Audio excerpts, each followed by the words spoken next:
Okay, so I just released my video on AirPods Pro about some of the issues I've been having, and luckily other people seem to be having the issues too, so I'm not going crazy. But the one thing I didn't mention, which has been an issue for AirPods since they came out, is the freaking case. This is AirPods' biggest problem. So as soon as you take these out of the case, that pristine sheen, the glossy finish of this white plastic instantly gets scratched. But really, it just makes this product look not as nice as it could.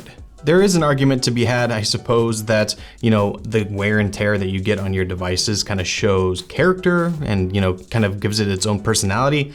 I'm not really of that camp. I like it to look clean, and I like it to look kind of pristine all the time.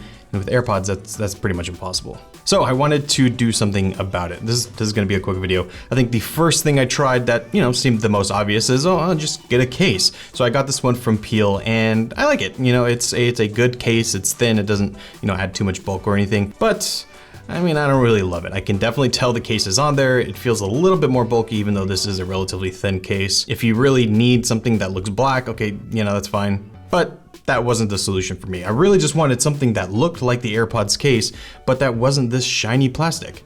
And I found the perfect solution, and it's really easy: Scotch-Brite. So this is a scouring pad. Usually you would use this in the kitchen for like dishes, something that's, you have to scrub a lot. This really does a good job with that. But essentially, you could think of this as a type of sandpaper. So what I did, I took the shiny case of AirPods and took it to my Scotch-Brite.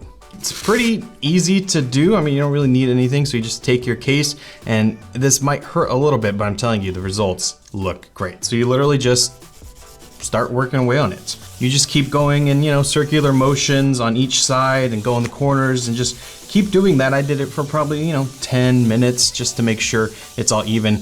And basically what you're doing is you're scratching the heck out of your case.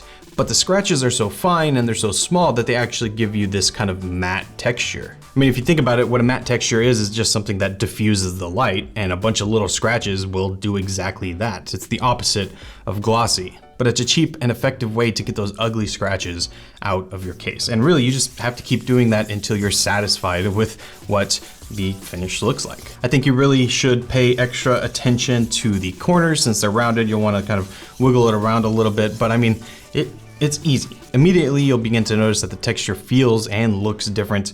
It's fast, it's easy, and it's great to do. Now, I just did the Scotch-Brite pad because I was happy with that finish, but if you want to do even more, you can use like a rubbing compound that you would use to get out scratches in your car. That would give you even finer scratches, which would give it an even more flat, matte look. These won't necessarily fix how dirty the AirPods get, but I think it's a big improvement overall. So here we go. This is what the finished product looked like. Now, I didn't do anything to the AirPods themselves, although I am sure that is possible, but I just didn't want to take a chance with that. And the inside of the case is still shiny, but I've never really had a problem with that. It's more the outside of the case that gets really scratched and scuffed just from day-to-day use. But I've done this, I've had it like this for about 2 weeks, and I haven't noticed any additional scratches or wear and tear to the case, whereas before, with pretty much every scratch that you get, you notice it. So just a quick one this time. I know it's a small little kind of petty thing, but I hate those scratches. This will fix it. It's cheap and it's easy to do. And I think finally that has fixed AirPods' biggest problem.